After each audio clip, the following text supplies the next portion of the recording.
ગુજરાતના 6 જિલ્લામાં yellow alert. તાપમાન 43થી 44 ડિગ્રી સેલ્સિયસની આસપાસ નોંધાવાની શક્યતા.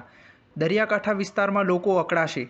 હવામાન વિભાગની આગાહી અનુસાર રાજ્યભરમાં મહત્તમ તાપમાનમાં ધીમે ધીમે ઘટાડો થઈ રહ્યો છે. આજે પણ હજુ રાજ્યના 6 જિલ્લામાં હવામાન વિભાગ દ્વારા યલો એલર્ટ આપવામાં આવ્યું છે.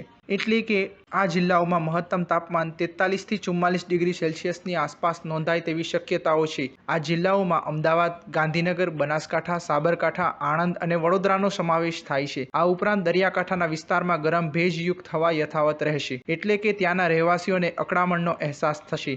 24 કલાક બાદ તાપમાન ઘટાડો થાયને મહત્તમ તાપમાન 41થી 42 ડિગ્રી સેલ્સિયસની આસપાસ થવાની પૂરેપૂરી સંભાવના હવામાન વિભાગે વ્યક્ત કરી હતી. ગતરોજ વિવિધ શહેરોમાં લઘુત્તમ તાપમાનમાં પણ ઘટાડો નોંધાયો હતો. જ્યારે અમદાવાદ શહેરનું લઘુત્તમ તાપમાન 29 ડિગ્રી સેલ્સિયસ નોંધાયું હતું. આજે વહેલી સવારથી જ ગત રોજની સરખામણીએ વધુ ગરમી અનુભવાઈ રહી છે. ઉલ્લેખનીય છે કે ગઈકાલે અમદાવાદ શહેરમાં મહત્તમ તાપમાન 43.2 ડિગ્રી સેલ્સિયસ નોંધાયું હતું. જ્યારે આજે પણ યલો એલર્ટ હોવાને કારણે મહત્તમ તાપમાન 43થી 44 ડિગ્રી સેલ્સિયસની વચ્ચે નોંધાય તેવી શક્યતાઓ છે.